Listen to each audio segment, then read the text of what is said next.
On her 20th wedding anniversary, Catherine sat alone in a five-star restaurant, 7 months pregnant, waiting for a husband who would never show up. What he didn't know was that the quiet housewife he'd been ignoring for years secretly owned a tech empire worth over $800 million. And tonight, she was done hiding. This is the story of betrayal, revenge, and the ultimate comeback. Stay with me because every twist will make you question who's really in control, and the ending you won't see it coming. If you love stories of justice served and power reclaimed, hit that like button, drop your thoughts in the comments, share this with someone who needs to hear it, and subscribe so you don't miss the next incredible story. Mrs. Sterling, your husband called to say he'll be late again. Catherine Sterling looked up from her phone, meeting the sympathetic gaze of the maitre d' at Chez Laurent. The man's voice carried that particular tone reserved for wives who waited alone at anniversary dinners, a mixture of pity and professional discretion that Catherine had heard too many times before. Henri Dubois had been working at this establishment for 15 years, and he'd seen Catherine sit at this same table, waiting for Brandon, more times than either of them cared to count. "Thank you, Henri," Catherine said, her hand unconsciously moving to her 7-month pregnant belly. The baby kicked, as if sensing her mother's disappointment. "I'll wait a bit longer."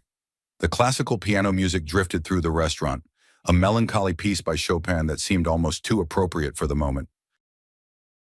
Around her, the soft clink of crystal glasses and murmured conversations of couples who had actually shown up for their reservations created a symphony of normal relationships, the kind where partners valued each other's time, where anniversaries meant something more than just another day to work late.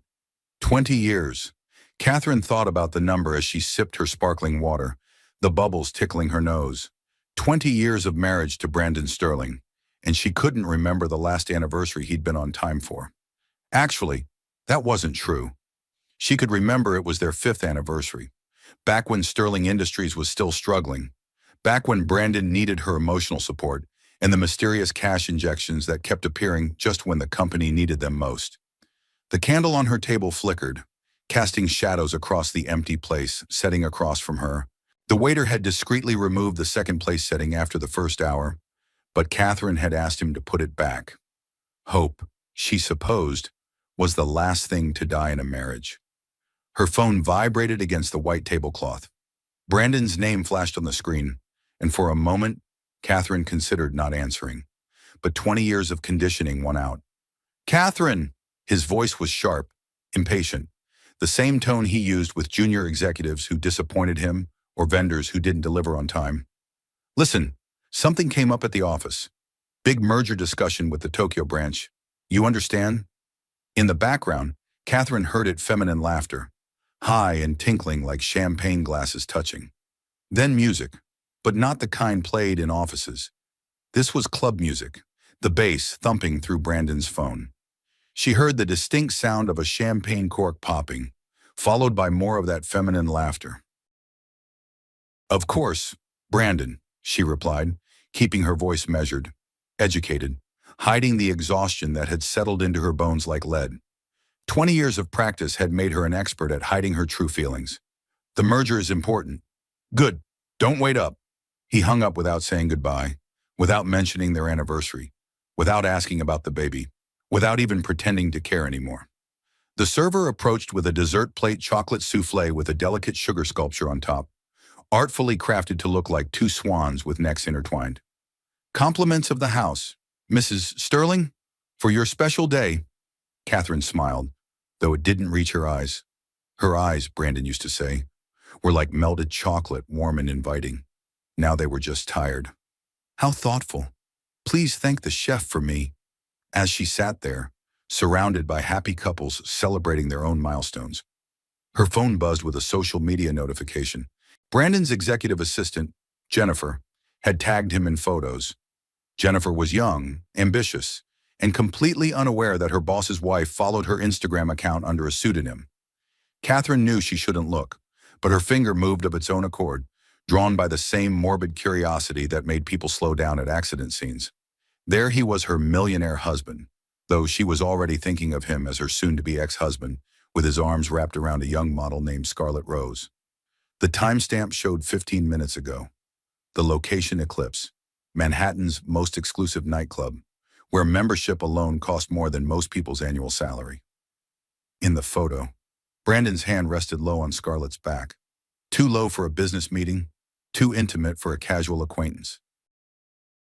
Scarlett was everything Catherine wasn't. 23 years old, blonde, thin in that way that suggested she lived on green juice and cocaine, wearing a dress that cost more than most people's monthly rent and left nothing to the imagination.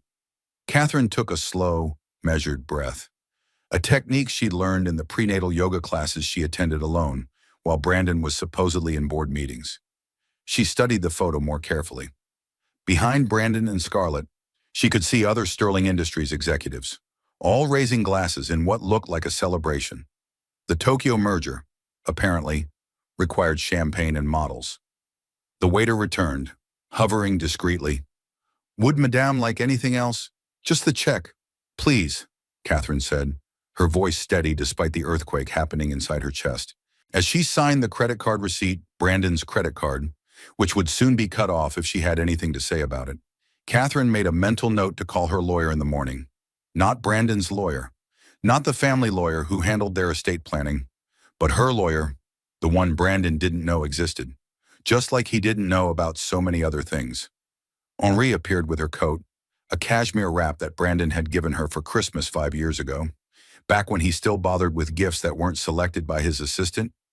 "Mrs. Sterling," Henry said quietly as he helped her with the coat, "if I may say so, you deserve better."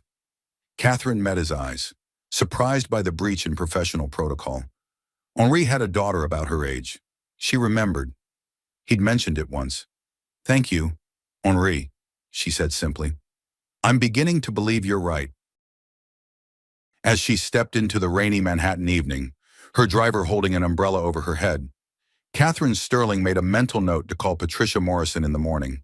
Patricia was the best divorce attorney in New York, and more importantly, she specialized in high-net-worth divorces where one spouse had hidden assets.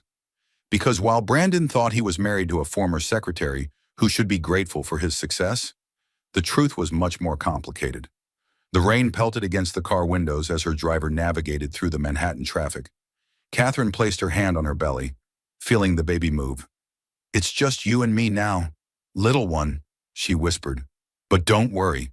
Mommy has been preparing for this day for a very long time."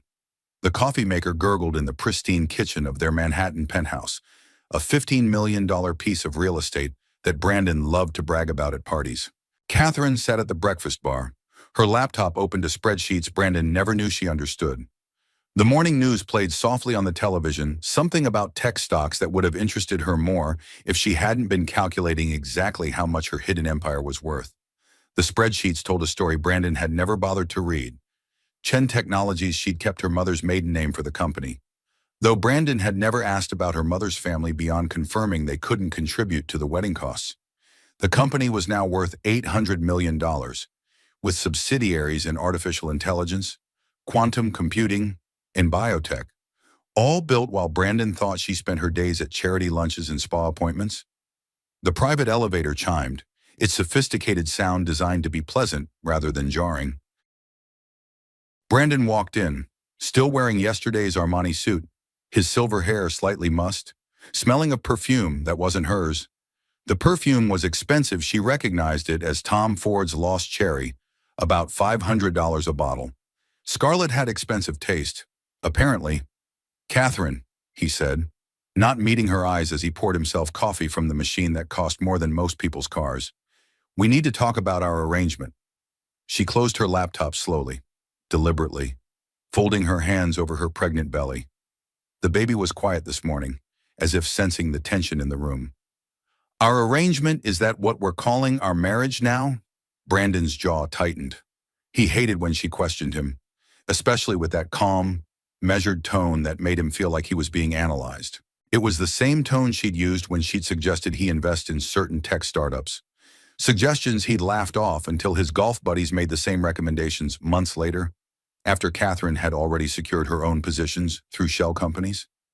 "Don't be dramatic," he said, using his CEO voice, the one that made junior executives cry in the bathroom after meetings. "You know what I mean. This situation isn't working anymore. A man in my position needs a certain type of partner. And what type is that, Brandon? Catherine asked, watching him fidget with his platinum wedding band, the one she'd saved for 6 months to buy him when they were young and poor and supposedly in love. Back when they lived in that tiny apartment in Queens, when she worked as a secretary during the day and coded at night, building the foundation of what would become her empire while Brandon attended business school on loans she'd helped him secure. Someone who understands the demands of the business world, he said, his voice taking on that patronizing tone he used with anyone he considered beneath him, which was almost everyone. Someone who can keep up with the social requirements of being married to a CEO. Someone who can be an asset, not a liability. Catherine almost laughed. If only he knew that she'd been the asset all along, that every major success Sterling Industries had achieved in the last 20 years had been orchestrated by her, planned through careful market manipulation and strategic investments that Brandon thought were lucky coincidences. We've grown apart, Catherine, he continued, warming to his rehearsed speech. You must see that. You've let yourself go. He gestured vaguely at her pregnant belly, as if their child was evidence of her failure rather than their commitment. You don't understand what it takes to maintain my image. When was the last time you came to a corporate event looking like someone who belongs on my arm? 3 weeks ago, Catherine replied evenly. The Sterling Industries charity gala. I wore the Oscar de la Renta gown, the one you said made me look like I was trying too hard. I spoke with the Japanese investors about their interest in quantum computing applications, though you introduced me as your wife who dabbles in reading about tech. Brandon's face flushed. He hadn't expected her to remember the details. Certainly hadn't expected her to throw his words back at him. That's exactly what I mean. You're passive-aggressive, Catherine. It's exhausting. I see many things, she replied, taking a sip of her decaf tea, a special blend she imported from Japan that cost $200 a pound. Brandon had complained about the expense until she told him it was from the grocery store. Including the photos from Eclipse last night, Scarlet Rose seems very understanding of your position. Brandon's face went from flushed to pale in seconds. He hadn't expected her to know already.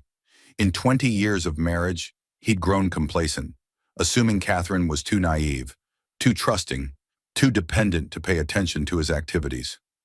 That's a business relationship, he said, but his voice lacked conviction. Is that what we're calling it? Catherine echoed his earlier words back to him, a technique she'd learned in the negotiation seminars she attended while Brandon thought she was at book club. How long has this business relationship been going on? 3 months, 6. Brandon was quiet for a moment, and Catherine could see him calculating, trying to figure out how much she knew, how much he could lie about. Finally, his shoulders slumped slightly. 8 months. The admission hung in the air between them like a physical presence. 8 months. Catherine had been pregnant for 7, which meant he'd started his affair when they were supposedly trying for this baby, when he'd held her hand at the fertility clinic and promised they were in this together. 8 months, Catherine repeated, her hand moving protectively over her belly. I see. This is exactly what I mean, Brandon said, anger replacing his momentary vulnerability. You're passive-aggressive. Catherine, you manipulate every conversation. You've let yourself go. You don't understand what it takes to maintain my image, to run a company like Sterling Industries. You sit here in this penthouse I pay for, living off my success, contributing nothing? Catherine stood slowly, her movements deliberate despite her advanced pregnancy. At 7 months, she moved with the careful grace of someone carrying precious cargo, which she was. Perhaps you're right. Brandon, things do need to change. He blinked, surprised by her agreement. In 20 years of marriage, Catherine had never agreed with him this easily, especially not about something this significant. Usually, she fought, quietly but persistently, wearing him down with logic and emotional appeals until he either gave in or stormed out. Good, he said, suspicious but trying to maintain control. I'll have my lawyer contact yours. We can make this clean. The prenup is straightforward. Yes, Catherine said, already walking toward the bedroom they'd shared for 2 decades. Let's definitely involve the lawyers. Patricia Morrison comes highly recommended. You've already found a lawyer. Brandon's voice cracked slightly. When? Catherine paused at the doorway, not turning around. 8 months ago. Brandon, you just told me how long. As she disappeared into the bedroom, Brandon stood alone in the kitchen, suddenly uncertain about who had really been in control of this conversation. His phone buzzed, Scarlett asking about the divorce timeline, wondering when she could start posting pictures of them together publicly, planning their future with his money. He smiled, reassuring himself. Catherine was a housewife with no resources. The prenuptial agreement he'd insisted on 20 years ago would ensure she got nothing. She'd been a secretary making $25,000 a year when they met. She had no family money, no trust fund, no safety net. She needed him. In the bedroom, Catherine pulled out her secure phone, the one registered to her company, not to Mrs. Brandon Sterling. She sent a single text to David Park, her assistant at the company Brandon didn't know existed. It's time to execute Project Renaissance. David's response was immediate. All assets prepared for revelation, legal team on standby, media contacts ready. Your empire awaits your command? Catherine smiled, the first genuine smile she'd had in months. How many women have heard these same words from their millionaire husbands? She thought as she began packing. How many had been told they were being traded in for a newer model, like a car that had depreciated past its useful value? How many had been told they contributed nothing while simultaneously being the invisible foundation holding everything together? She pulled out the designer luggage Brandon had bought her for their 10th anniversary, back when he still remembered anniversaries, and began filling it with carefully chosen items.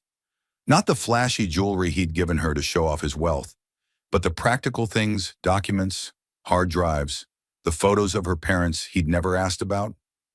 Her phone rang. Patricia Morrison's name appeared on the screen. Catherine. Patricia's voice was warm but professional. David told me you're ready to proceed. He asked for a divorce this morning, Catherine confirmed. Admitted to an 8-month affair. On recording. I hope everything in our penthouse is recorded, Catherine said. Security system Brandon insisted on. He just never asked who actually controlled the data. Patricia laughed. This is why you're my favorite client. 20 years of preparation for this moment. Most women don't think this far ahead.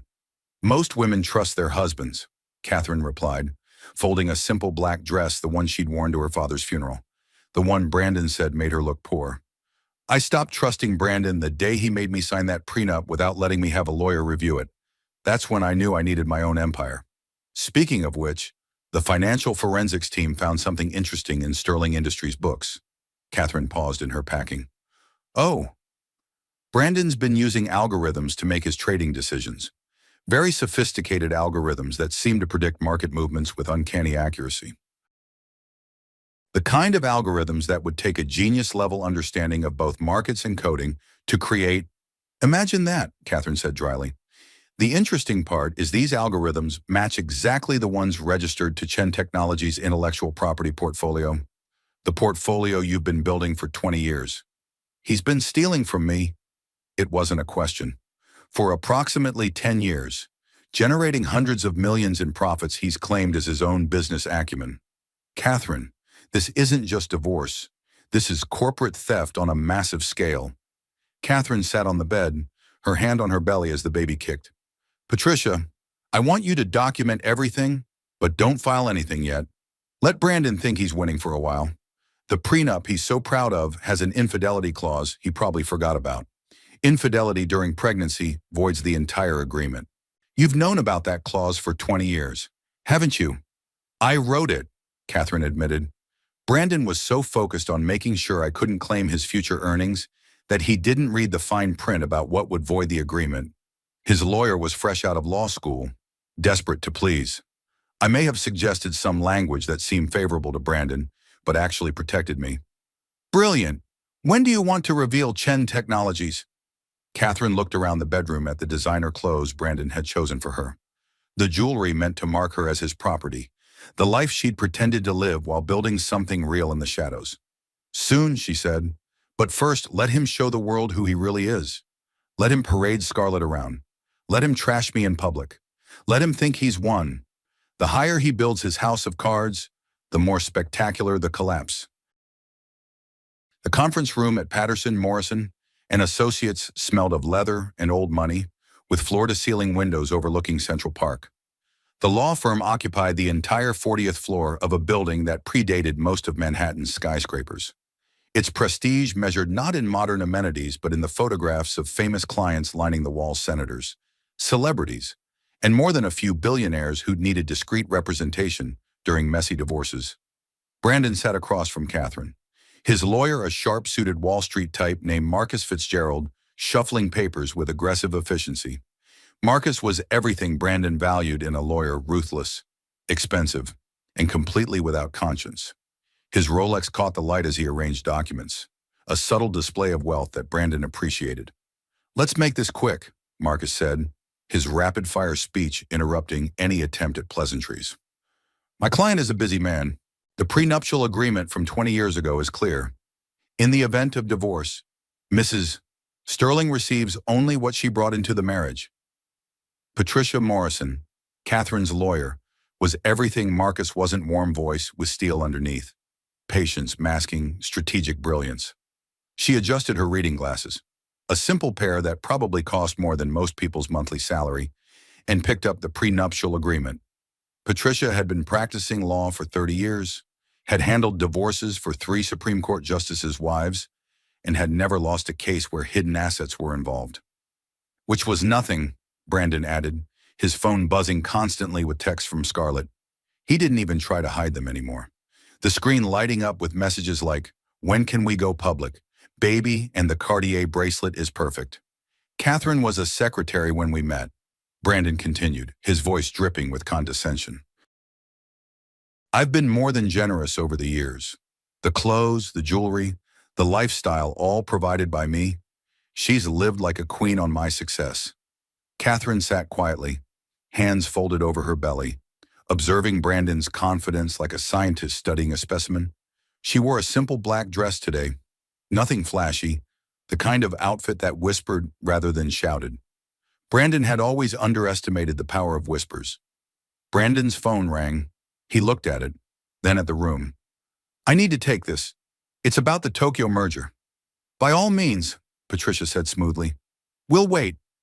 Brandon stepped out into the hallway, his voice carrying through the glass doors. "Scarlett, baby, I told you I'm in the lawyer's office. Yes, the divorce will be final soon. Yes, you can start looking at wedding venues." Marcus shifted uncomfortably. Even he seemed to realize his client's lack of discretion wasn't helping their case.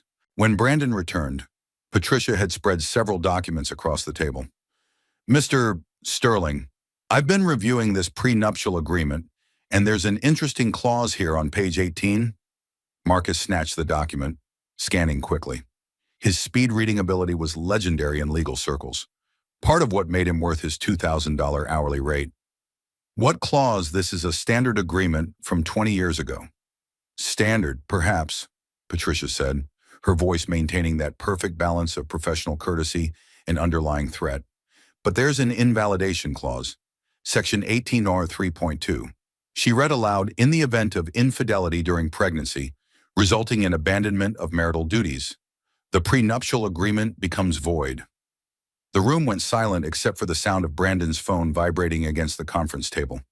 Another text from Scarlett, the preview showing a photo of wedding dresses. "That's ridiculous," Brandon erupted, his face turning red. "Abandonment? I'm sitting right here. I haven't abandoned anything." "At your 20th anniversary dinner last night," Patricia asked mildly, "or during the 12 prenatal appointments you've missed, the 3 ultrasounds you didn't attend. The birthing class you said was unnecessary because that's what doctors are for?" She pulled out a tablet, swiping through documents. "We have documentation of your 8-month affair with Ms. Monroe's, including credit card receipts: $5,000 at Tiffany's last month, $12,000 at Bergdorf Goodman last week, the private jet to Miami for a weekend when you told your wife you were at a conference in Boston." Marcus was scrambling through the papers now, his usual composure cracking. This is circumstantial. "We also have hotel records," Patricia continued calmly. "The 4 Seasons penthouse suite, billed to Sterling Industries as client entertainment. Though I'm curious which client required entertainment that included champagne, strawberries, and a couple's massage." She swiped again.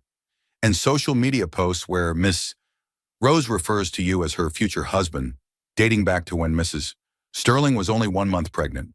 This one is particularly interesting, a photo of Ms. Rose wearing a necklace with the inscription, BS Forever. I assume BS stands for Brandon Sterling, not the more obvious interpretation.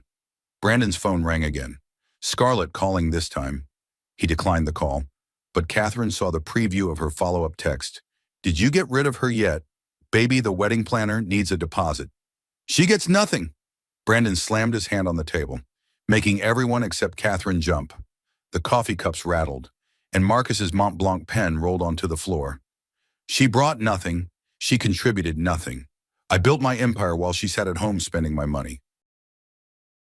Catherine spoke for the first time since the meeting began, her voice calm and measured. We'll see about that, Brandon.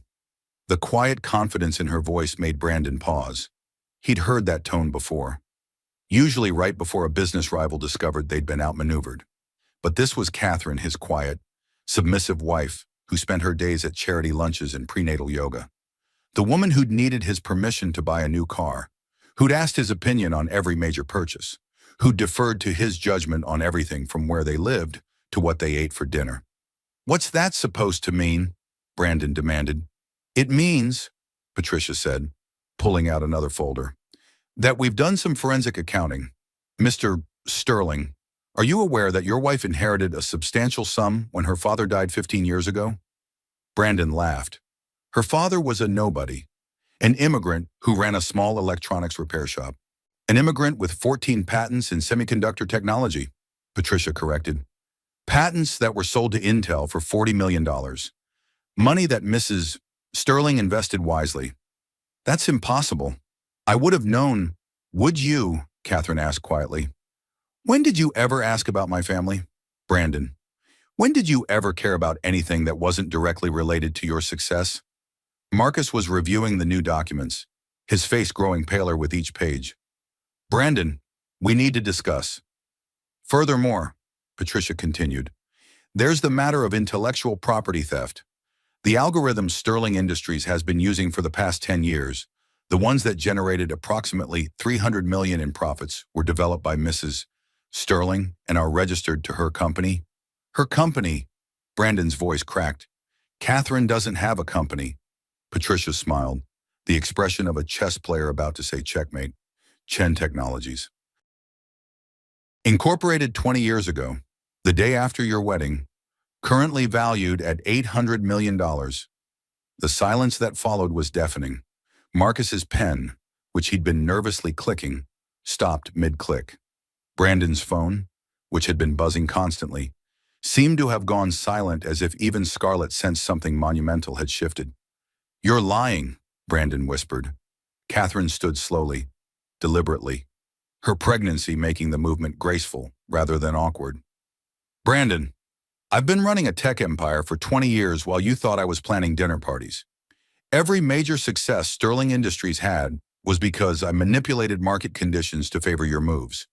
Every brilliant insight you had came from conversations I carefully orchestrated. You haven't built an empire, you've been playing with toys in a sandbox I created. She walked to the window, looking out at Central Park. The prenup is void due to your infidelity during my pregnancy. The intellectual property theft is criminal fraud. You've been stealing from me while cheating on me. So the question isn't what I get in this divorce. Brandon, the question is whether I press criminal charges or let you walk away with some dignity intact. Brandon's phone buzzed. Scarlett again. Brandon, answer me. The wedding planner is waiting.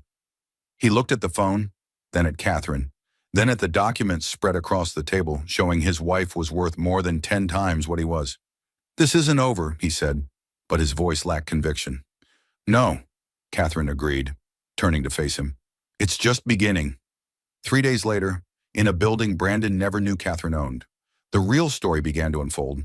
The 40-floor glass tower on Madison Avenue housed Chen Technologies, though the name on the building was deliberately generic Madison Business Center. Catherine had purchased it 10 years ago through a shell company, paying cash in a deal that had made real estate news but kept her name completely out of it. The building alone was worth $200 million now. Manhattan real estate being what it was, Catherine stepped out of the executive elevator, and immediately the atmosphere changed. Gone was the cautious, deferential housewife Brandon knew. Here she was, Ms. Chen, CEO and founder, a woman who commanded respect through brilliance rather than demanding it through bullying. "Good morning, Miss Chen," her assistant David Park greeted her, using her maiden name with obvious relief. David had been with her for 15 years. Recruited straight from MIT, where Catherine had spotted his potential during a guest lecture she'd given under a pseudonym. "Ms. Chen, the Tokyo office needs your approval on the merger," another assistant said, approaching with a tablet. "Miss Chen, Forbes called again about the interview. They're very persistent about featuring you in their Women in Tech issue." "Tell Forbes not yet," Catherine said, settling into her ergonomic chair designed for pregnant executives, something she'd had custom-made when she realized standard office furniture wasn't designed for pregnant CEOs. But soon, 20 years of hiding, and Catherine could finally breathe in her own space. Her office, the one Brandon thought was her book club meeting room when she'd mentioned it once, overlooked Central Park. The walls were lined with awards and patents, all under her maiden name or various shell companies. The MIT Excellence in Innovation Award, the Turing Foundation's Distinguished Achievement Medal, recognition from IEE for breakthrough work in quantum computing applications. "David," she said, pulling up multiple screens on her desktop setup, "play Brandon's latest voicemail." Brandon's voice filled the room. Slightly slurred, he'd been drinking more lately. "Catherine, I'm being generous, offering you the apartment. Don't push me. You know you can't survive without my money. Just take the deal and stop embarrassing yourself. This whole charade about owning a company is pathetic. Nobody believes it." David's face flushed with protective anger. "Should I draft a response? Something along the lines of showing him the latest quarterly reports?" "No," Catherine said, pulling up financial reports on her massive monitor. "Let him keep believing what he wants to believe. How's our stock doing? Up 12% since last quarter. The AI subsidiary you founded is now valued at $300 million alone. The quantum computing division just landed the Department of Defense contract. That's another $500 million over 5 years. Combined with the other holdings, Chen Technologies' total value is $843 million as of this morning's market close." Catherine finished, a small smile playing at her lips. Not bad for a former secretary who contributed nothing. David had been with her long enough to know the full story. "Why did you hide it so long?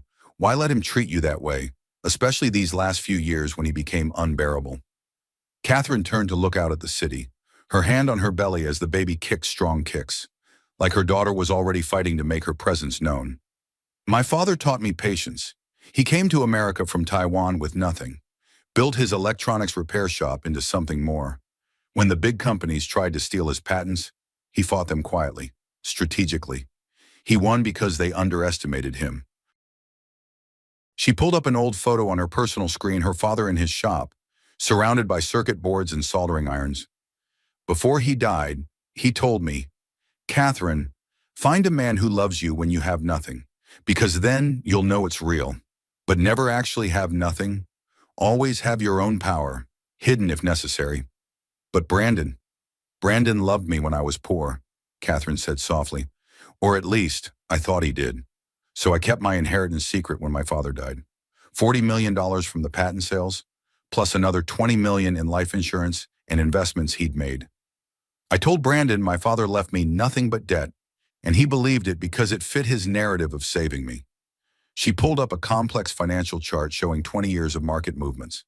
"Look at this. Every major success Sterling Industries had in the last 20 years, see the pattern. 3 months before each breakthrough, Chen Technologies made strategic moves that created the perfect market conditions. When Brandon wanted to expand into Asian markets, I had already established partnerships there. When he needed capital for acquisitions, mysterious investors appeared with exactly the right amount. You were puppeteering his entire career." "Not puppeteering," Catherine corrected. "Testing. I wanted to see if success would change him, if he would become a true partner once he felt secure. Instead, he became worse.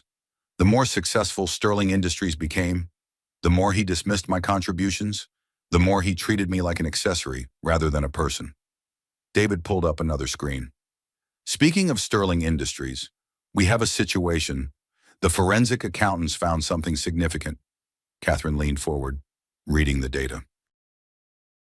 The numbers were worse than she'd expected. He used my investment accounts to fund his personal projects. $2 million over the last 3 years, all transferred without authorization. But that's not the worst part. David pulled up code comparisons.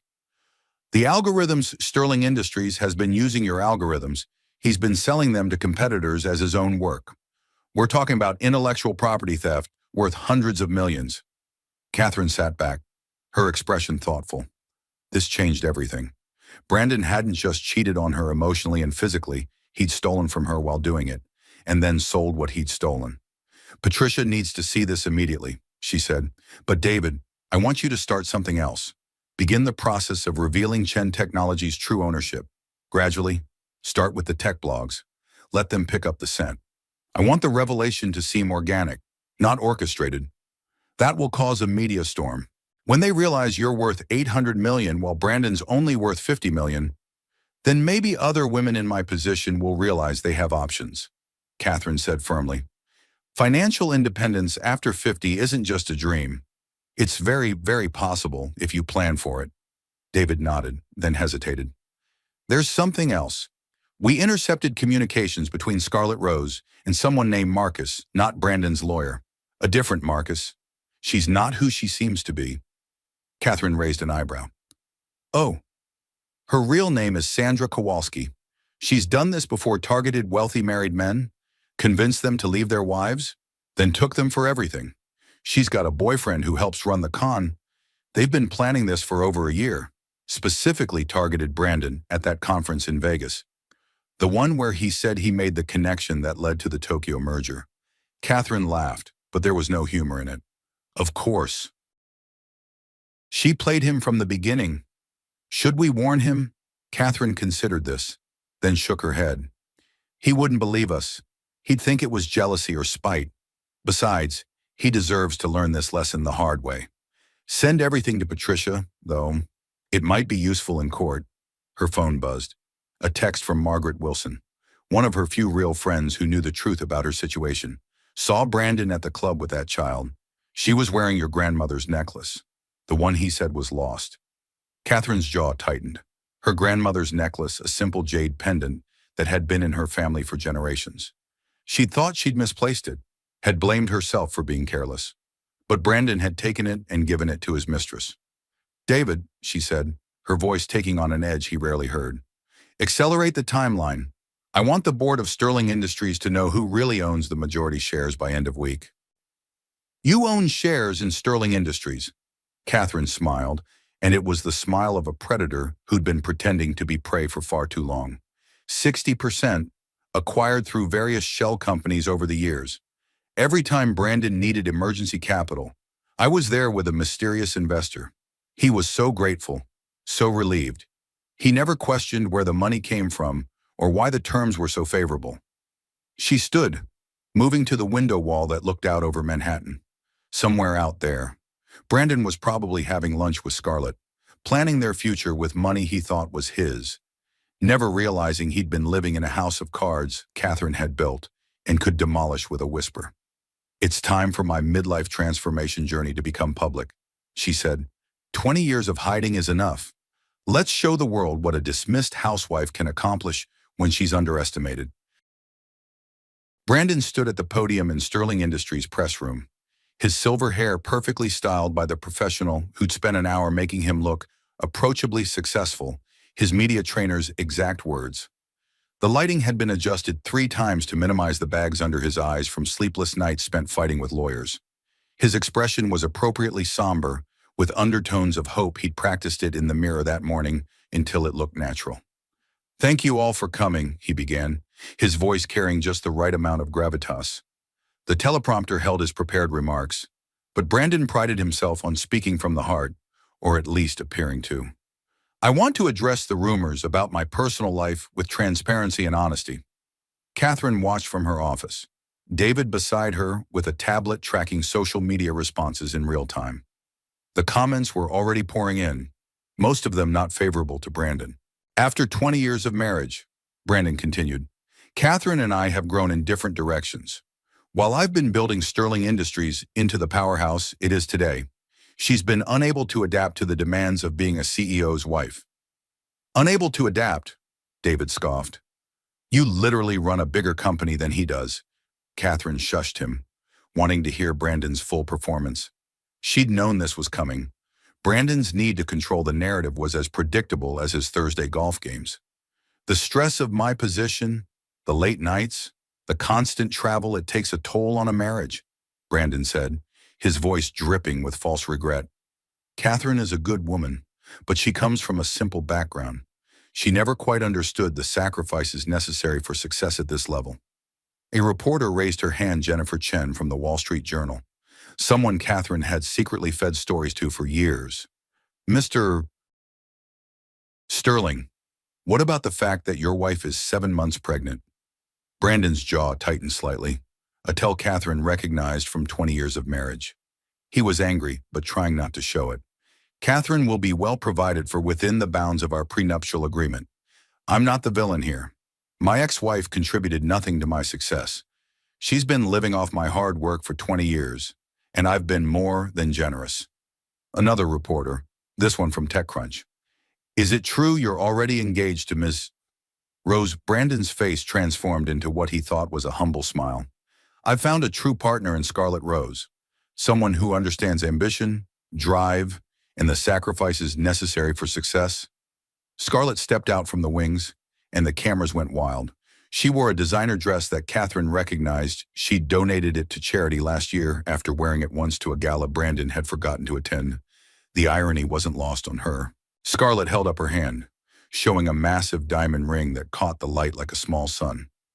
Brandon proposed last night. We're planning a spring wedding, something intimate, just close friends and family. By intimate, she means $1 million affair at the Hamptons, David muttered. Catherine turned off the screen. He's really digging his own grave, isn't he? The internet is destroying him, David said, showing her his tablet. The hashtag Our Poor Catherine is trending. Someone found old photos of you two from when you were young, before Sterling Industries. You look so happy in them. Catherine glanced at the photos, her and Brandon in their tiny Queens apartment. Her in a simple sundress, him in jeans and a t-shirt, both grinning at the camera like they'd won the lottery just by finding each other. She remembered that day. They'd just gotten engaged, and Brandon had promised her the world. He'd delivered on that promise, she supposed. He just hadn't mentioned that the world would be a cage. Later that afternoon, Catherine had her routine obstetrician appointment at Mount Sinai. The waiting room was full of pregnant women in various stages, some with attentive partners, others alone like her. She'd stopped being embarrassed about Brandon's absence around month 4. As she waited, she couldn't help but overhear 2 nurses discussing the news. Did you see that press conference, that poor woman, 7 months pregnant, and he parades his new girlfriend on television? Men like him always trade up for younger models. Though honestly, the wife seems better off without him. Can you imagine being married to that narcissistic ex-husband for 20 years? Still, imagine being thrown away after 20 years. She probably has no skills, no money of her own. These society wives never do. She'll get some divorce settlement, but it won't be enough to maintain the lifestyle she's used to. Catherine smiled behind her magazine, this month's issue of Wired, which featured an article about revolutionary AI applications in healthcare. The journalist had interviewed the mysterious founder of Chen Technologies via encrypted email, never knowing they were talking to the pregnant woman sitting in doctors' waiting rooms. Her phone rang. Patricia Morrison. Catherine, you need to hear this. My forensic accountants found more than just fraud. Brandon's been using your investment algorithms, the ones you developed, and selling them to competitors as his own work. We're talking corporate theft on a massive scale. How much? Potentially hundreds of millions in damages. Catherine, we could destroy him. Criminal charges, civil suits, complete financial ruin. Catherine stood as the nurse called her name. Patricia, I don't want to destroy him. I want something better. I want the truth to come out naturally. Let him dig his hole deeper. The deeper he goes, the more spectacular the revelation will be. You're playing a long game. I've been playing a long game for 20 years, Catherine replied. I can wait a few more weeks. Besides, I want him to marry Scarlett first. You want him to marry the con artist?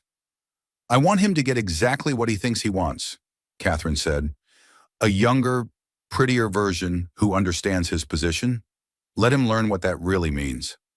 Scarlett Rose lounged in the private suite at Serenity Spa, her phone pressed to her ear as she got her third facial of the week, all charged to Brandon's credit card. Of course, the esthetician worked silently, used to wealthy clients having conversations as if they weren't there. Baby, you should see this idiot, she said, her voice high and sweet when talking to clients, but dropping to its natural harsh tone with her real boyfriend, Marcus. Brandon's easier to manipulate than we thought. He actually believes I'm in love with him. Chalpuri, Catherine's private investigator, positioned in the next suite with high-tech recording equipment, adjusted his earpiece. Every word was being captured in crystal clear quality. The divorce settlement is the problem, Scarlett continued, examining her nails a $40 gel manicure she'd gotten that morning. That pathetic wife of his might not get much because of the prenup, but every dollar she gets is less for us.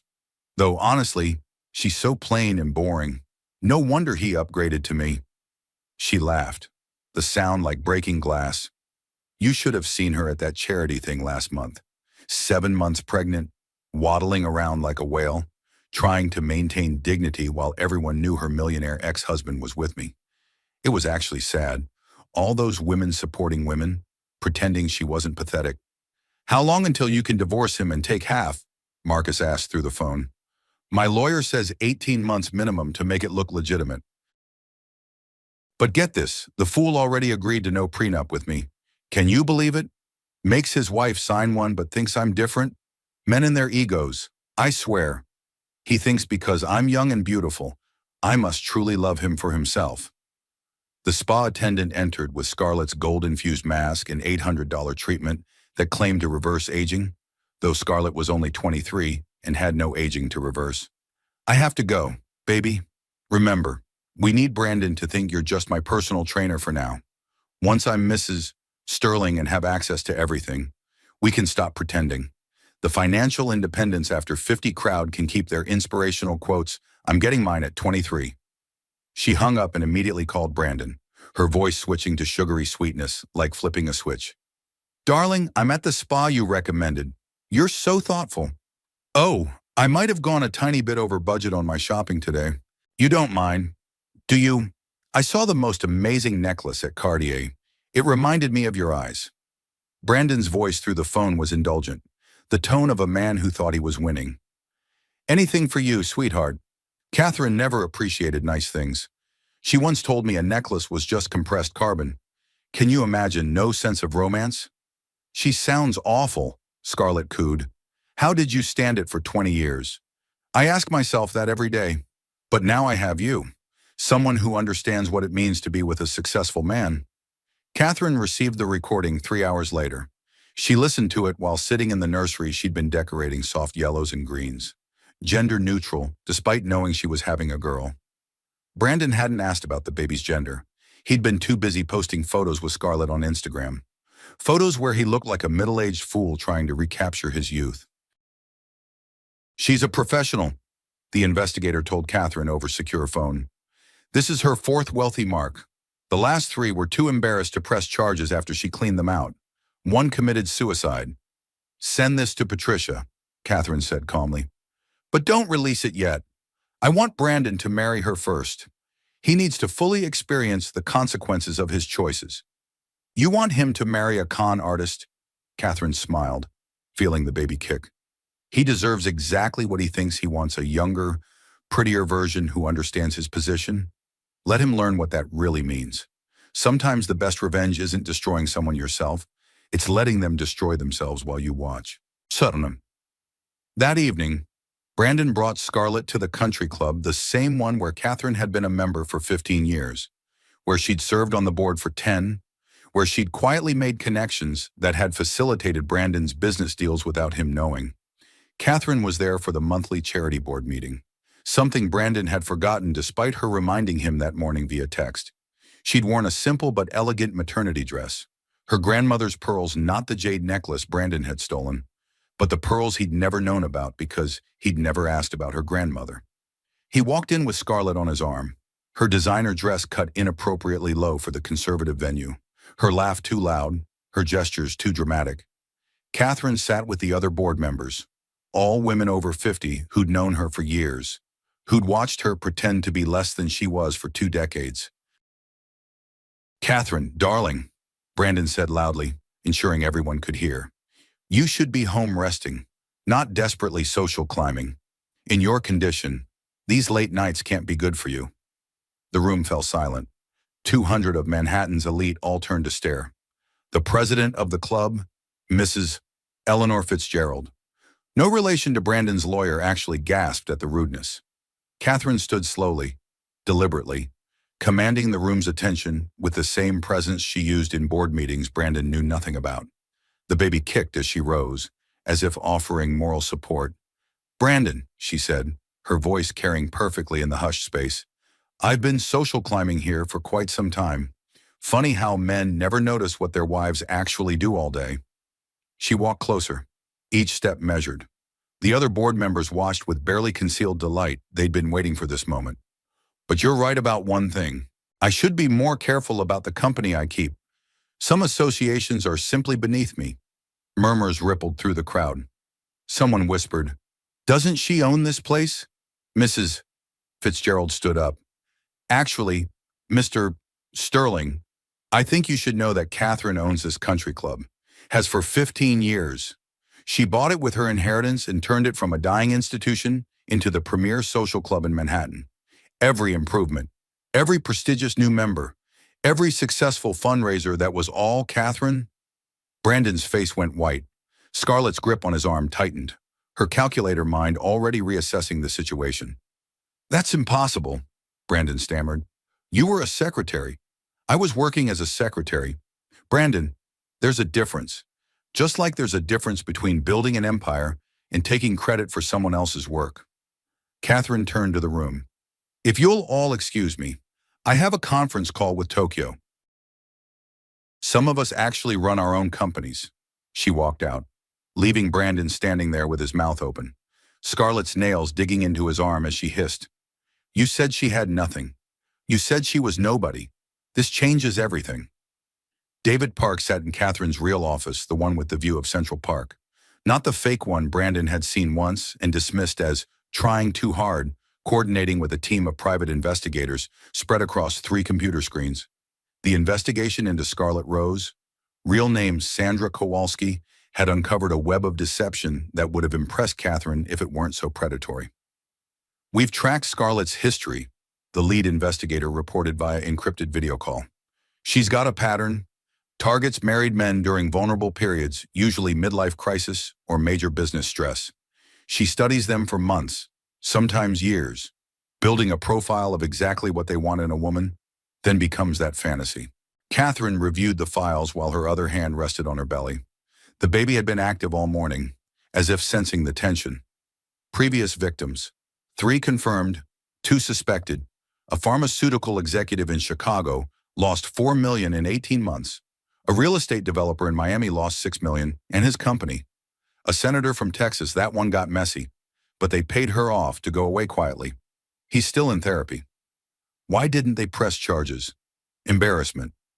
These are powerful men who don't want to admit they were fooled by a pretty face and some flattery. She's careful to make everything look like gifts, consensual transfers. She documents everything to make it seem like a real relationship. Love letters, photos, videos. She creates a narrative that would stand up in court. Catherine pulled up Sterling Industries' financial records. She still had access through her shell company's board positions. She's already cost Brandon $2 million in 3 weeks. At this rate, she'll bleed him dry before they even marry. "Should we warn him?" David asked, though his tone suggested he already knew the answer. Catherine considered this, then shook her head. "He made his choice. Besides, would he believe us? He'd think it was jealousy or spite. A narcissistic ex-husband like Brandon can't conceive that someone might be playing him the way he played me." Her secure phone buzzed, a message from one of her board members at Sterling Industries. "Emergency meeting called. Brandon trying to push through sale of company assets. Needs your shares to block? Catherine smiled. David, it's time. Release the first wave of information about Chen Technologies. Start with TechCrunch. They've been asking about the mysterious company that's been making waves in quantum computing. How much do you want to reveal? Just enough to make people curious. It valued at over 500 million, founder preferring to remain private. Major contracts with Fortune 500 companies. Let them dig. Journalists love a mystery. That afternoon, Catherine attended the monthly charity luncheon at the Carlisle Hotel. 8 months pregnant now. She moved more slowly but still with inherent grace. She dressed carefully designer maternity wear that whispered money rather than shouted it. Her mother's pearl earrings that Brandon had never noticed because they weren't flashy enough for his taste. Margaret Wilson was already there, saving Catherine a seat. You look radiant, she said, then lowered her voice. Unlike your soon-to-be ex, who looks like he's aged a decade in the past month. As if summoned by the mention of his name, Brandon walked in with Scarlett. He'd clearly been drinking, his face was flushed, his walk just slightly unsteady. Scarlett clung to his arm, her eyes scanning the room like a predator, identifying the weakest prey. The confrontation came during the cocktail hour. Brandon, emboldened by whiskey and Scarlett's encouragement, approached Catherine's table where she sat with 6 other women, all successful in their own right, a federal judge, a best-selling author, a hedge fund manager, 2 doctors, and a university president. Ladies, he said with false charm, then focused on Catherine. Catherine, you're looking tired. The stress of divorce proceedings. I suppose, fighting a battle you can't win. Actually, I've never felt better, Catherine replied, not looking up from her phone where she was approving a $40 million acquisition. Amazing how much energy you have when you remove toxic elements from your life. Scarlett giggled that practiced, tinkling laugh. Brandon's been so worried about you, haven't you? Darling all alone, trying to manage without him.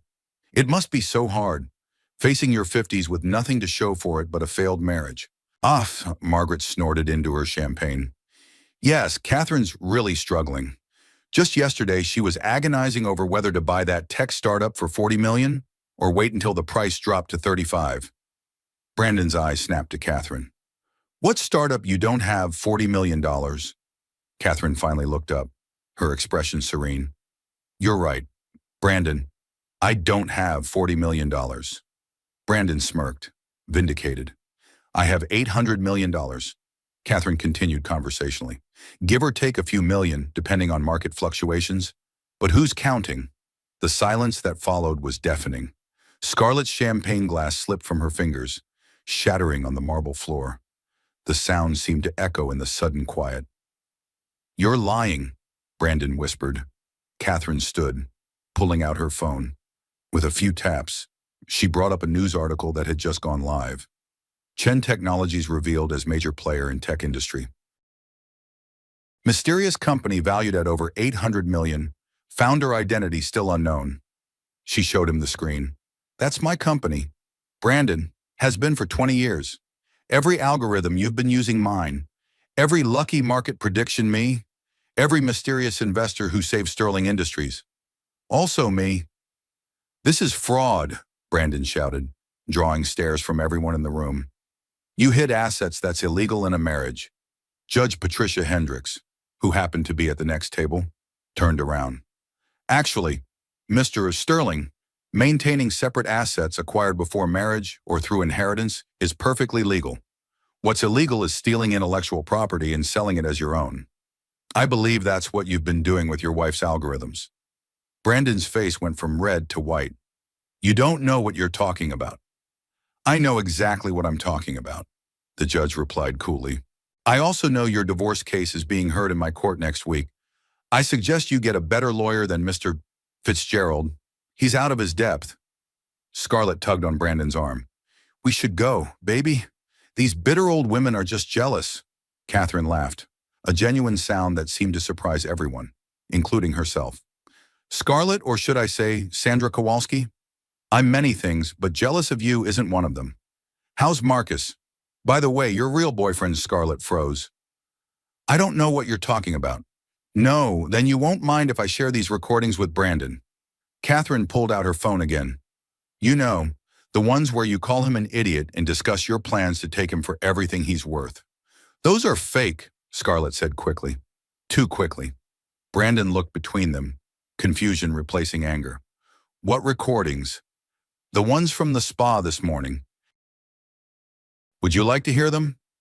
Brandon, would you like to hear what your true partner really thinks of you? Scarlett grabbed Brandon's arm. She's lying, baby. She's just a bitter, discarded wife trying to cause trouble. Let's go. But Brandon was looking at Catherine now, really looking at her for the first time in years.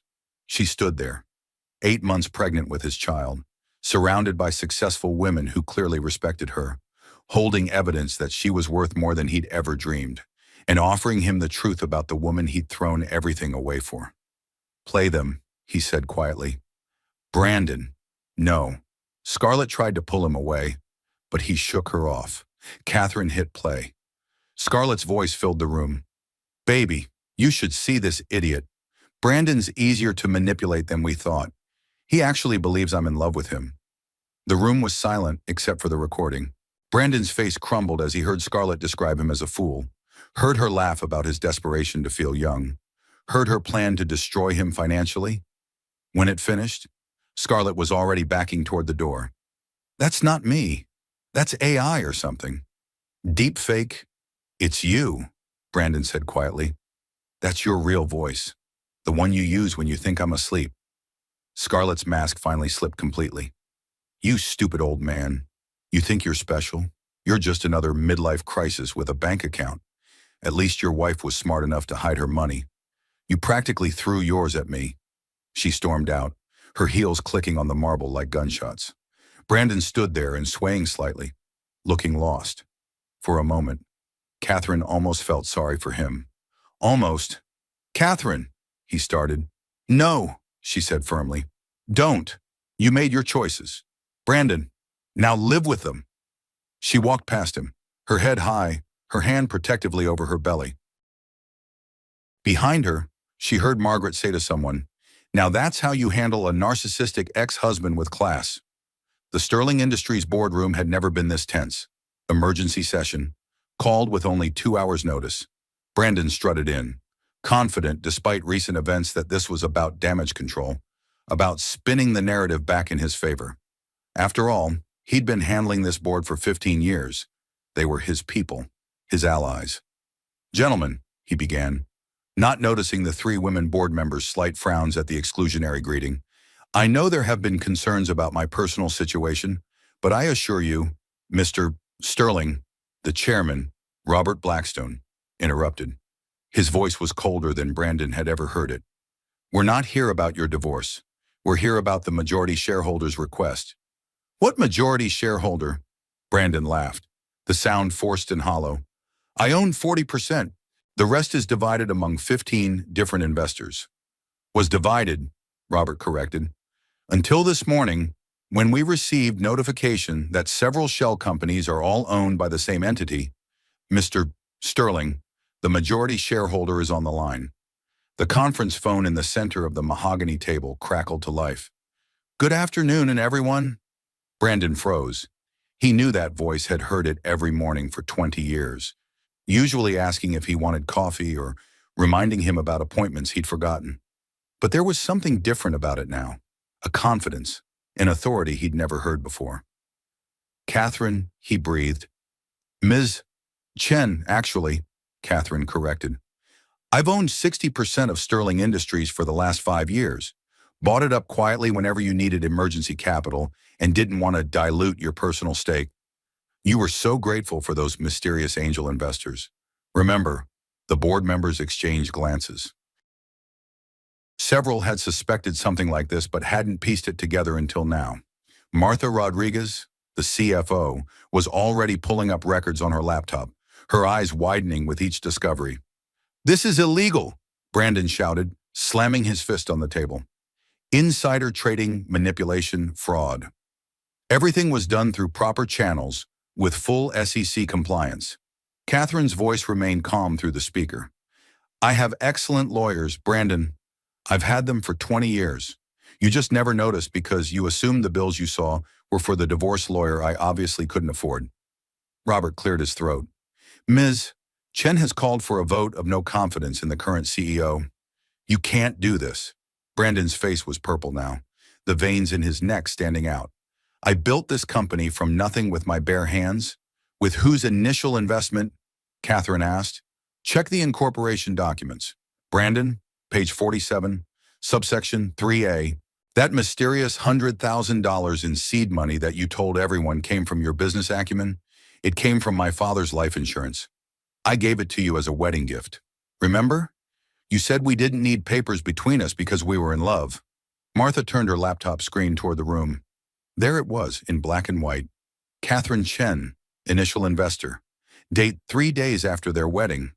But more importantly, Catherine continued, let's discuss the algorithms you've been selling to competitors. My algorithms, Brandon, the ones I developed while you thought I was playing housewife, that's corporate theft. And the FBI tends to take that seriously. The FBI, Brandon's voice cracked. Oh yes, they're very interested in how Sterling Industries' proprietary trading algorithms match exactly the ones registered to Chen Technologies' intellectual property portfolio. Registered, I might add, 3 years before Sterling Industries developed them. Robert stood up. Mr. Sterling, in light of these revelations, I call for an immediate vote. All in favor of removing Brandon Sterling as CEO. Every hand went up except Brandon's. Motion carried. Mr. Sterling, security will escort you to clear your office. You have 1 hour to remove personal items only. Company property, including all computers and files, remains here. 2 security guards entered, their faces professionally neutral, but their stance suggesting they were ready for resistance. Brandon stood on shaking legs. Catherine, please, let's talk about this. You're carrying my child. Our child, Catherine corrected. And she'll grow up knowing that her mother built an empire while her father tried to steal it. She'll know about financial independence after 50, about midlife transformation journeys, about not letting anyone make you smaller than you are. This isn't over, Brandon said as security moved toward him. Actually, it is, Catherine replied. Oh, and Brandon Scarlett left the country this morning. Apparently, her boyfriend Marcus had warrants in 3 states. You might want to cancel those credit cards you gave her. She maxed them out on her way to the airport. As security escorted Brandon out, his phone buzzed constantly. Word was already spreading. TechCrunch had just published shocking revelation: Sterling Industries, actually controlled by Shadow Tech Empire, run by CEO's pregnant wife? The Forbes headline was even more brutal: from secretary to secret billionaire, how Catherine Chen played the long game. But the one that would hurt Brandon most was from the Wall Street Journal. Sterling Industries stock soars on news of CEO change markets, celebrate Catherine Chen's takeover. Within 6 hours, the story had gone viral in a way that only modern scandals could. And Catherine Chen was trending globally. But more tellingly, Sir Brandon got played was the top hashtag in the United States. Memes proliferated at the speed of thought. Brandon's smug press conference announcing the divorce juxtaposed with headlines about Catherine's wealth. His photo with Scarlett next to Scarlett's mugshot from a previous arrest that internet sleuths had uncovered. The tech blogs were having a field day. TechCrunch ran a deep dive, the 20-year con, how Catherine Chen built an empire while her husband took credit. They'd found patents, shell company registrations, even anonymous posts in tech forums that could be traced back to Catherine's IP addresses, showing she'd been actively involved in the tech community while pretending to be a housewife. Wired published an exclusive, "We interviewed Chen Technologies' mysterious founder. 5 years ago, we just didn't know it was Catherine Sterling." The piece revealed that Catherine had been corresponding with tech journalists for years under pseudonyms, accurately predicting market trends and technological breakthroughs. Brandon, holed up in a hotel room because the penthouse was in Catherine's name, another surprise revelation watched his net worth evaporate in real time. Sterling Industries stock was soaring, but he no longer owned any of it. His personal accounts had been frozen pending investigation. Scarlett had maxed out his credit cards to the tune of $300,000 in her final shopping spree. His phone rang constantly. First, the anger stage.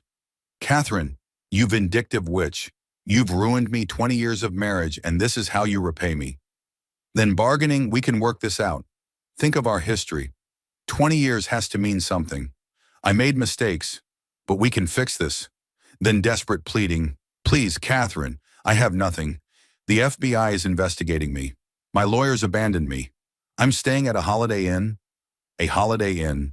Catherine. Each voicemail was more pathetic than the last. Catherine didn't respond to any of them. She was busy with more important matters like preparing for the birth of her daughter and the official unveiling of Chen Technologies. The court hearing for the divorce settlement was held on a Thursday morning.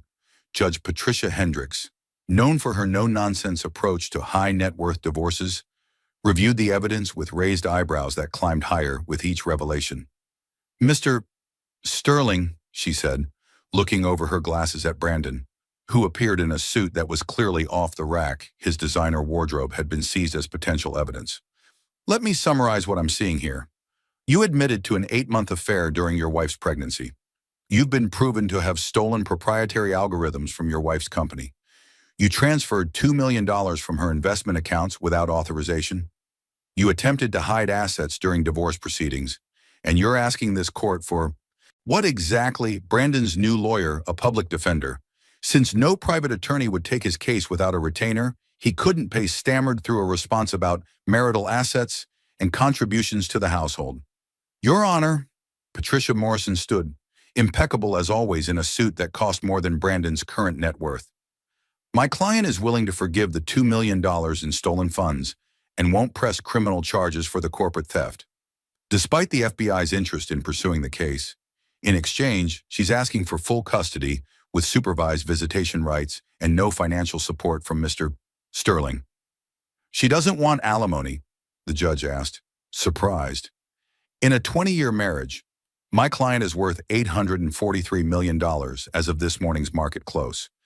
Your Honor, she doesn't need Mr. Sterling's money. She never did. However, she would like to make a statement." Catherine stood, now heavily pregnant, but carrying herself with the dignity of someone who'd already won. "Your Honor, any settlement that might have been awarded to me, I'd like to donate to the Manhattan Women's Shelter, specifically for their new program supporting women over 50 escaping narcissistic abuse in their marriages. I want to call it the Phoenix Fund for women rising from the ashes of their former lives." The judge nodded approvingly. "That's very generous. Miss Chen, Mr. Sterling, you're getting off remarkably easy here. Criminal charges could result in significant jail time. I suggest you take this deal." Brandon had no choice. He signed the papers with a shaking hand, watching his last connection to the life he'd known dissolve. Outside the courthouse, reporters swarmed. Catherine, flanked by Patricia and David, walked past most of them, but stopped for one, Jennifer Chen from the Wall Street Journal, the reporter who'd asked the hard questions at Brandon's press conference. "Miss Chen, how does it feel to win?" Catherine paused, considering. "This isn't about winning. It's about women supporting women through transitions. It's about financial independence after 50. It's about showing that midlife transformation journeys don't have to end with being discarded. Sometimes they begin there. What's next for you?"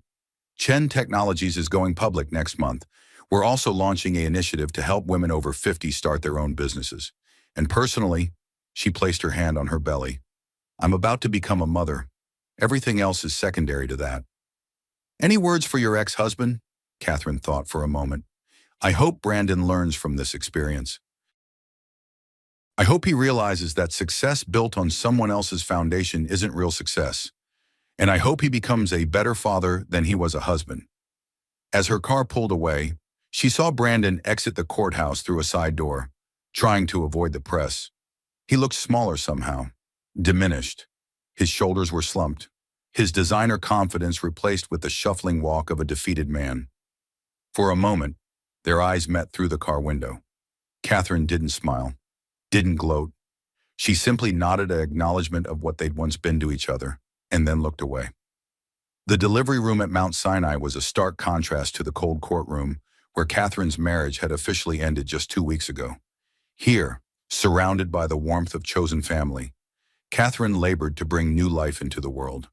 Margaret Wilson held one hand, Patricia Morrison the other. David Park paced in the waiting room with a dozen of Catherine's employees who'd insisted on being there. The entire board of Chen Technologies had sent flowers. The room looked like a botanical garden. "You're doing amazingly, Dr. Sarah Chen, no relation." Despite the shared surname encouraged. "One more big push," Catherine bore down, drawing on the same strength that had carried her through 20 years of hiding her true self. The same determination that had built an empire in shadow. The same resilience that had survived Brandon's betrayal.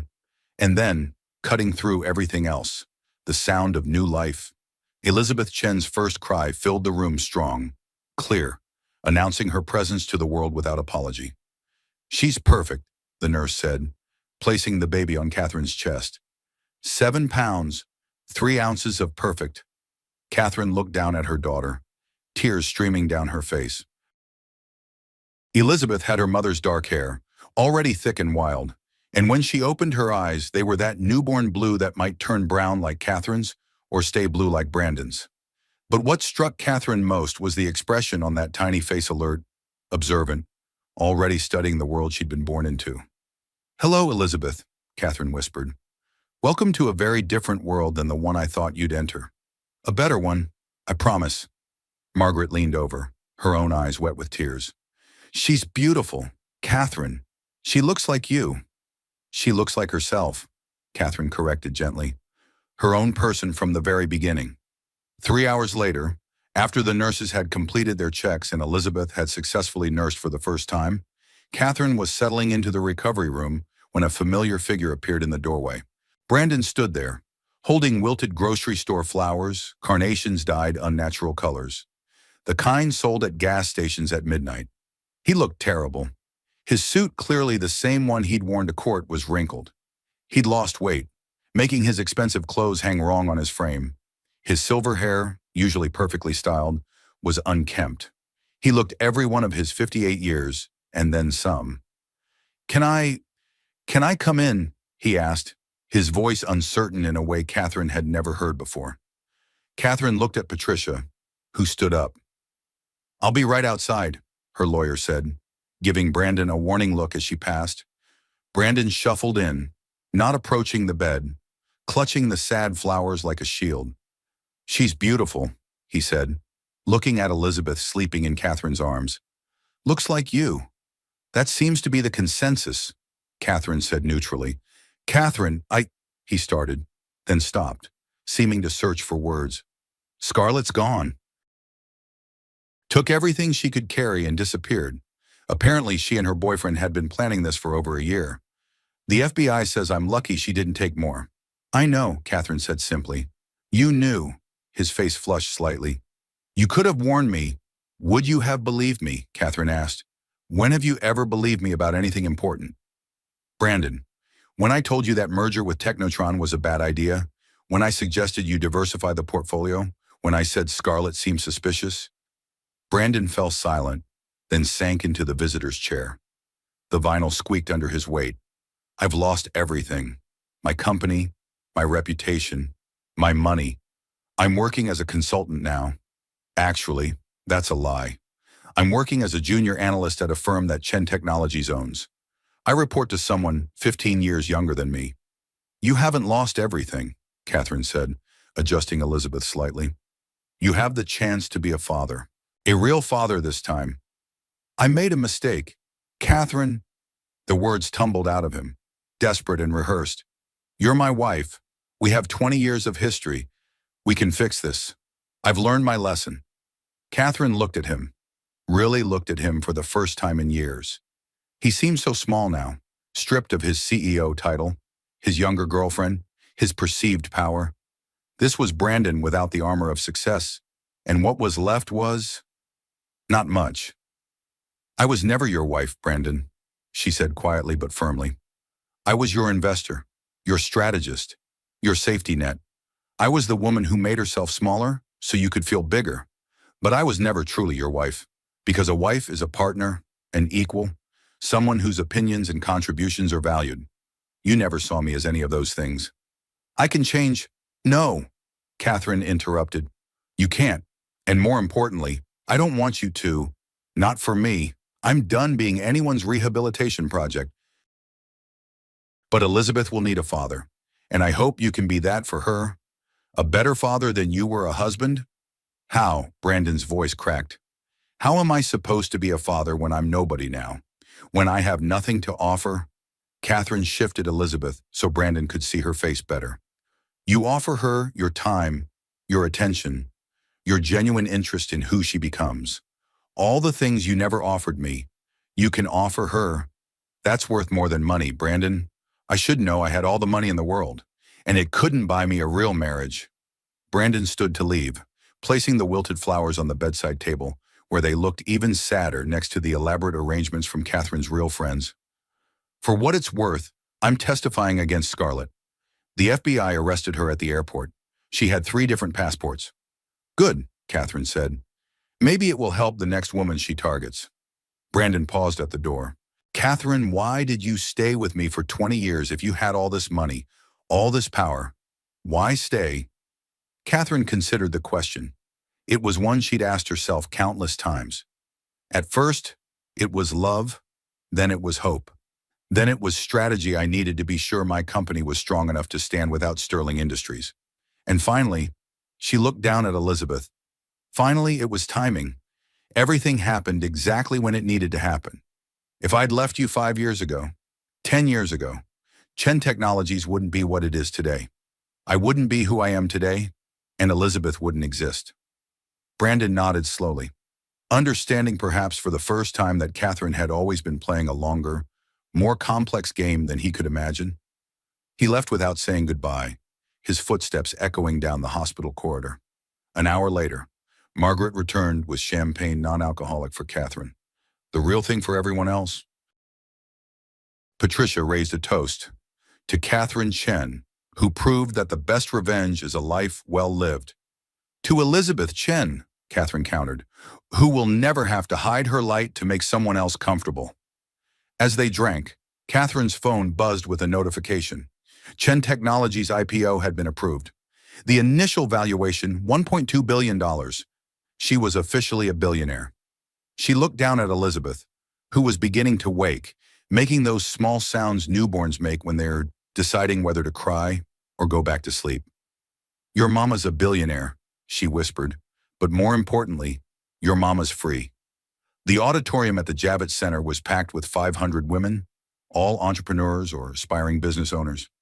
The Phoenix Rising Women's Entrepreneurship After 50 conference had sold out in 3 days, with a waiting list of hundreds more. Catherine stood at the podium, Elizabeth sleeping peacefully in a carrier against her chest. Her voice was stronger now, more confident, filling the space without a microphone. Behind her, a massive screen showed her journey in images, the young secretary who'd married Brandon Sterling, the society wife at charity galas, and finally, the revealed tech mogul on the cover of Forbes with the headline, The $1 Billion Secret. I spent 20 years hiding my light to protect a man's ego, she began, and the room fell silent. I built an $800 million empire in secret because I thought that's what love required, making yourself smaller so someone else could feel bigger. Nods rippled throughout the audience. So many women with similar stories, similar scars, similar dreams deferred. But here's what I learned during my midlife transformation journey, Catherine continued, adjusting Elizabeth slightly as the baby made a small sound. The only person responsible for a man's ego is that man. It's not our job to shrink ourselves to make others comfortable. It's not our responsibility to dim our intelligence, hide our ambition, or pretend we're less capable than we are. She clicked to the next slide, a graph showing the growth of Chen Technologies over 20 years. I started with $60,000 from my father's life insurance. Today, Chen Technologies is valued at $1.2 billion. But this isn't about the money. It's about what the money represents: freedom, choice, the ability to make decisions based on what's best for you, not what someone else demands. A hand went up in the audience. Ms. Chen, how did you find the strength to keep going when your husband was dismissing you? Catherine smiled. I had a secret that kept me going. Every time Brandon dismissed me as just a housewife, every time he took credit for an idea I'd planted, every time he introduced me as his better half While clearly thinking I was the worse half, I knew the truth, and that truth was my power. She shifted to the next slide, showing statistics about women over 50 starting businesses. Financial independence after 50 isn't just possible, it's powerful. Women in their 50s and 60s are the fastest growing segment of entrepreneurs. We have experience, wisdom, and let's be honest, we're done with everyone's nonsense. Laughter filled the auditorium. How many of us have made ourselves smaller to make others comfortable? Catherine asked, and hundreds of hands went up. How many of us have hidden our intelligence, our ambition, our financial success to protect someone else's feelings? Even more hands rose. I'm 52 years old, Catherine continued. I have a 6-month-old daughter. I'm single after a 20-year marriage to a narcissistic ex-husband who traded me in for a 23-year-old con artist who subsequently robbed him blind. And I've never been happier or more successful. Applause thundered through the space. Today, I'm announcing the Phoenix Fund's first round of grants, $10 million to be distributed to women over 50 who are starting businesses after divorce. Because women supporting women isn't just a hashtag, it's a revolution. And midlife transformation isn't about loss, it's about finally becoming who you were always meant to be. She clicked to a slide showing the application process. We're not looking for perfect business plans. We're looking for women who've been told they're too old, too unmarketable, too set in their ways to start over. We're looking for women who've been dismissed, discarded, and discounted. Because those are the women who build empires, not in spite of their experiences, but because of them. After the speech, Catherine made her way through the crowd, Elizabeth now awake and charming everyone with her gummy smiles. Women approached her with stories, business ideas, and gratitude. A 60-year-old woman who'd been told by her ex-husband that she'd never amount to anything showed Catherine the prototype for her invention. A 55-year-old whose husband had left her for his secretary presented her business plan for a consulting firm. "You give us hope," one woman said, tears in her eyes. "My millionaire ex-husband told me I'd be nothing without him. Seeing your story made me realize he was wrong." As Catherine was leaving the conference, her phone buzzed with a text from David. "Brandon is here, says it's about Elizabeth's trust fund." Catherine found Brandon in the lobby, looking out of place among the confident, purposeful women streaming past. He'd gained back some weight, looked healthier. His suit, while not designer, was clean and properly fitted. He was holding a folder and a small gift bag.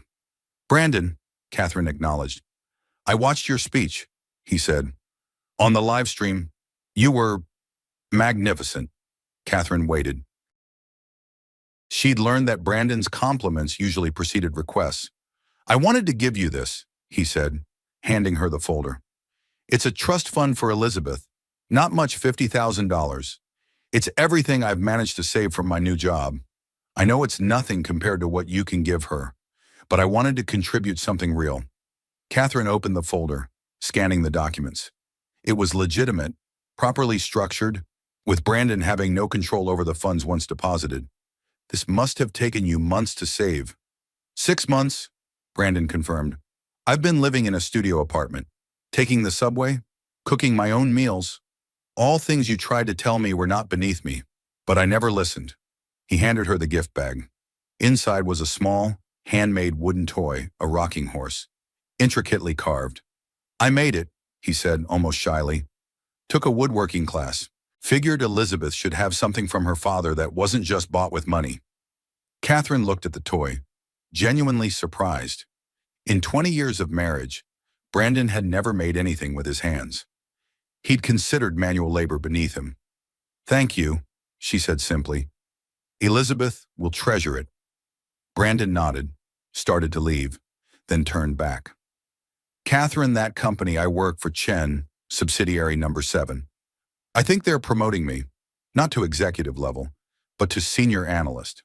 My boss, the one who's 15 years younger, she said I'm finally learning to listen instead of just talk. She said I'm becoming a valuable team member instead of trying to be the star." "That's good. Brandon, real growth. I'm seeing a therapist too, trying to understand why I threw away everything real for something fake, why I needed to feel superior to feel valuable, why I couldn't see what I had until it was gone." He paused. "I'm not asking for forgiveness. I know I don't deserve it. I just wanted you to know that I'm trying to become someone Elizabeth won't be ashamed to call her father. Catherine shifted Elizabeth in the carrier, the baby gurgling happily.